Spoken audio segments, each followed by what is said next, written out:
Evening friends, welcome back to my channel Bulti daily lifestyle. তা আমি একটুখানি এখন একটা খাতা আর পেন নিয়ে বসে পড়েছি তোমাদের সামনে। না, তোমাদের কিছু শেখাবো বলে না, আমার কিছু মান্থলি গ্রসারি বাজার করতে যেতে হবে, সেইগুলো লিখবো মনে করছি আর লিখছি। তাই ভাবলাম একটু তোমাদের সাথে কথা বলে আজকে ব্লগটা শুরু করি।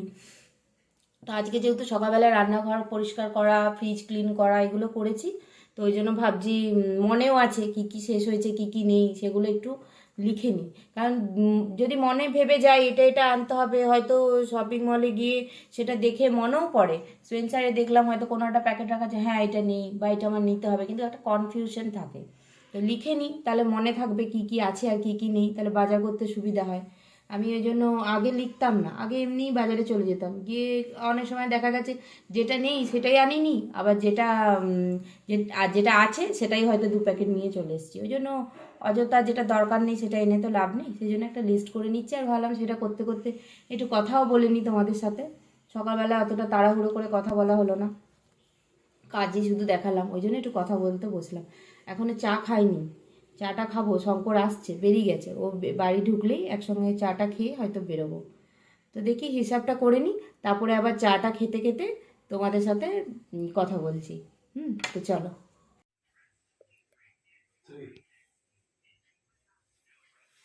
শঙ্করও চলে এলো অফিস থেকে।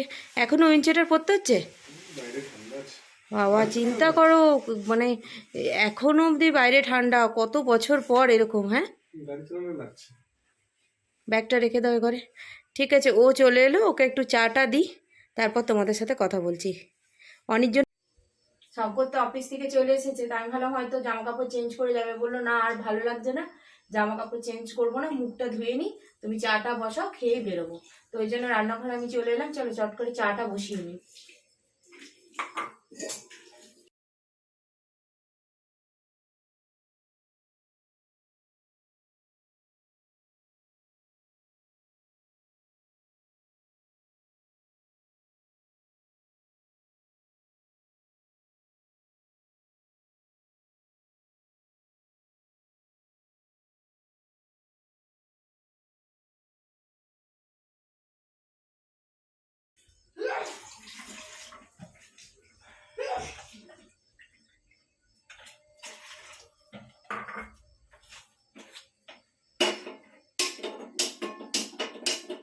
ওহো, চা চা করতে এলাম, আমার মনেই নেই যে আমার গ্যাস শেষ হয়ে গেছে আজকে।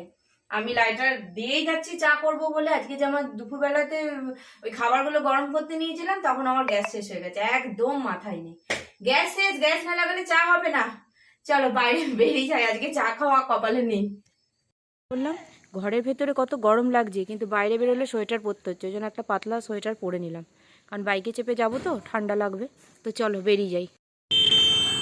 শনিবার শঙ্কর পুজো দেয় বাট ঠাকুরের মন্দিরে, তো ও সেটাই যাচ্ছে পুজোর জন্য ব্রাহ্মণকে দক্ষিণাটা দিতে। ও প্রত্যেক শনিবারই ঠাকুরের কাছে দেয়, ঠাকুরের কাছে পুজোটা দিয়ে আসে, ঠাকুর মশাই নামগোত্র দিয়ে পুজোটা দিয়ে দেয়, পুজোটা দিয়ে আসো। বাইরে দেখো কি ঠান্ডা, ভালো বেশ ঠান্ডা হাওয়া দিচ্ছে, হাওয়াটা ভালোও লাগছে, কিন্তু ঠান্ডা লেগে যাবে কিনা সেটা ভাবছি। সোয়েটার পরে আছি কাছেই, ওই জন্য এরকম একটা হালকা সোয়েটার পরেই চলে এলাম। খিদে পেয়ে গেছে, ওরও অফিস থেকে এসে খিদে পেয়ে গেছে, এসে বেরিয়ে এলাম তো তো কিছু খাবো, সেই জন্য এখন এই পাশে স্পেন্সার ঠিক দিয়েই বাজার করব বলে এই রাস্তা থেকে নেমে যাই, এই হ্যাং আউটে এলাম, এখানে একটু বসি, একটু আধটু কিছু খাই, খেয়ে তারপর বাজার করতে যাব। পেটে খিদে থাকলে আর সব ভুলে যাব, খেয়ে নেই তারপর বাজারে যাচ্ছি।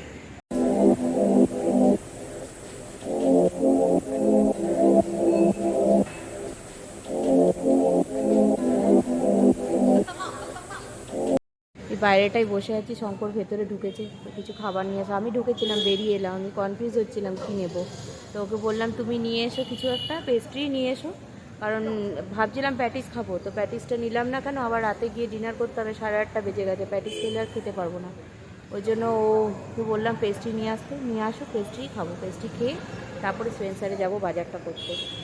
বললাম শুধু পেস্ট্রি নিয়ে আসতে হবে, চিকেন বল নিয়ে এলে, এইখানটা দেখো ক্লিনও করেনি, ঠিক আছে।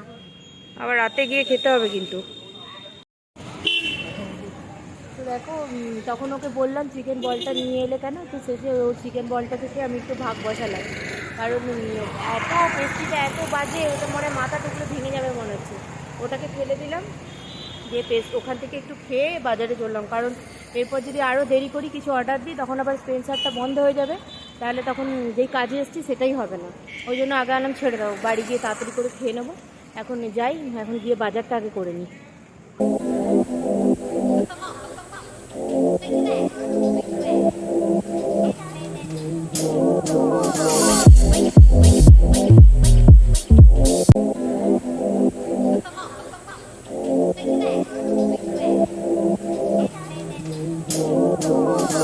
এই ঢুকলাম, পুরো হাঁপিয়ে গেছি। এবার জামা কাপড়টা ছেড়ে নিই, খুব খিদেও পেয়ে গেছে। শঙ্করের বলছে এখন রান্নাঘরে ঢুকবো, গ্যাসটা লাগিয়ে দিতে হবে, গ্যাসটা লাগিয়ে দেওয়া হলে তবে খাবার করতে পারবো। ভাগ্যিস আটাটা মেখে রেখে গেছিলাম যাওয়ার সময়, আটা মাখা আছে, একটু আলু চচ্চড়ি করবো আর রুটি। তো চলো রান্নাঘরে গিয়ে কথা বলছি, চেঞ্জ করে আগে রান্নাঘরে ঢুকে নিই। কড়াইটা চাপিয়ে দিলাম, গ্যাসটা লাগিয়ে দিলে শঙ্কর, ততক্ষণ আমি আলু পেঁয়াজ টমেটো এগুলো কেটে নিলাম। একটা আলু পাতলা টাইপের একটু ঝোল হবে, ওই আলু পেঁয়াজ টমেটো কালো জিরে সম্বাদ দিয়ে। ও আর কি দেখাবো, দেখাবার তো কিছু নেই, সঙ্গে থাকো রান্নাগুলো করি। আর দেখো এখন আমি বাসন মাজিনি, দুপুরের বাসনগুলোও রয়েছে, দুপুরের বাসনগুলোও তোমার ধুতে হবে। আজকে এত সকালবেলায় বাসন মাজামাজি করেছি আর ভালো লাগছিল না, তো দুপুরে বাসন তরকারিটা চাপিয়ে নিয়ে দুপুরে বাসনগুলো ধুয়ে আটা মাখা আছে, রুটিটা করবো আর খেতে বসবো। তো চলো তরকারিটা করতে থাকি, তোমরা সাথে থাকো।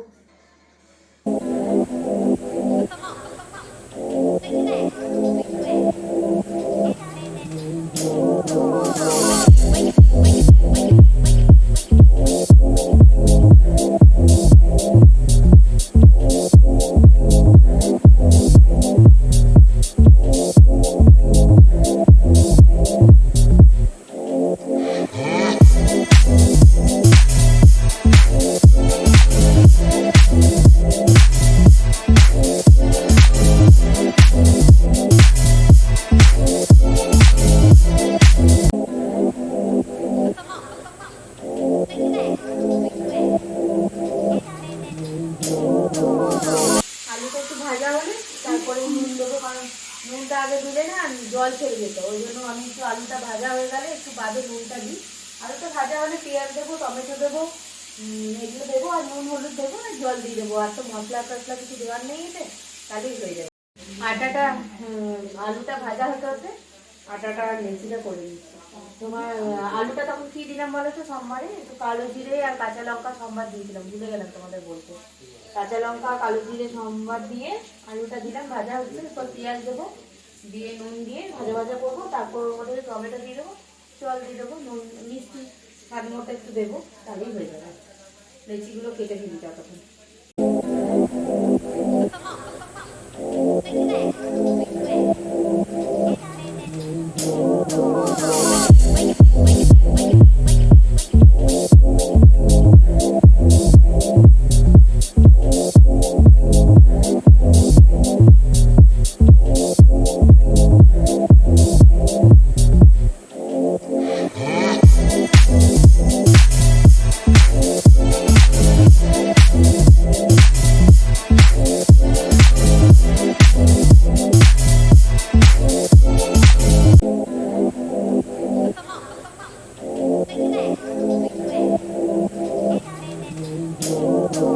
তাহলে আলুটা যেটুকু কাঁচা আছে সেদ্ধ হয়ে যাবে, তাহলে নামাবার আগে একটু মিষ্টি দিয়ে দেবো, তাহলে আলুর তরকারিটা কমপ্লিট।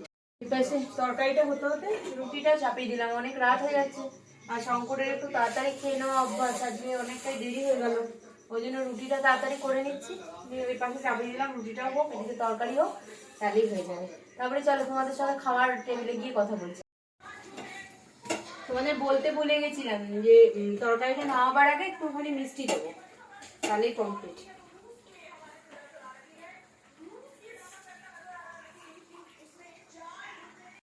দেখো এই যে আলুর তরকারিটা, এটা চচ্চড়ি ঠিক নয়, চচ্চড়িটা আমি একটু শুকনো করি, তখন পেঁয়াজ দিই না, এটা পেঁয়াজ টমেটো দিয়ে ওই একটা তরকারি মতো আর কি, রুটি খাওয়া। আর এই যে রুটি এখন আমি খাবো না, শঙ্করকে খেতে দেওয়ার জন্য বসলাম। আমি খাবো না এই কারণে, এখন ওই যে তখন খিদে পেয়েছিল ঠিক করে খাওয়া হলো না, যার জন্য আমার খিদেটাও নেই। আর অনি এখন খাবে না, ও দুধ রুটি খাবে, ও তরকারি দিয়ে খাবে না। তো আমি তো ওর শরীর খারাপ হওয়ার পর থেকে ওকে খাইয়ে দিচ্ছি এখন। তো ওকে আমি খাওয়াবো, ওকে খাইয়ে তারপর আমি খাবো। ততক্ষণ আলাম ওর খিদে পেয়ে গেছে, ও বসে থেকে কি করবে, খাবার হয়ে গেল যখন, ওই জন্য ওকে বললাম তুমি বসে পড়ো, ওকে খেতে দিয়ে দিলাম। দুধটা গরম হয়ে গেলে অনেকে খাওয়াবো, তারপর আমি খাবো। তা আজকে কিছু সেরকম খাবার রাতের নয়, রুটি তরকারি নর্মাল। রাত্রেবেলাতে একটু হালকা খাওয়ারই চেষ্টা করি, তারপর আজকে তো একবারেই সাদা মাটা দেখলে তো তাড়াহুড়ো করে এলাম, এসে করলাম। তো তারপর আবার গ্যাস শেষ ছিল। তো চলো আজকের মতো তোমাদের সঙ্গে আমার টাটা, আবার কালকে দেখা হবে। যদি আমার ব্লগটা তোমাদের ভালো লেগে থাকে তো প্লিজ একটু লাইক করো, শেয়ার করো আর সাবস্ক্রাইব করো, আর বন্ধুদের মধ্যে অতি অবশ্যই শেয়ার করো। তো চলো টাটা, গুড নাইট।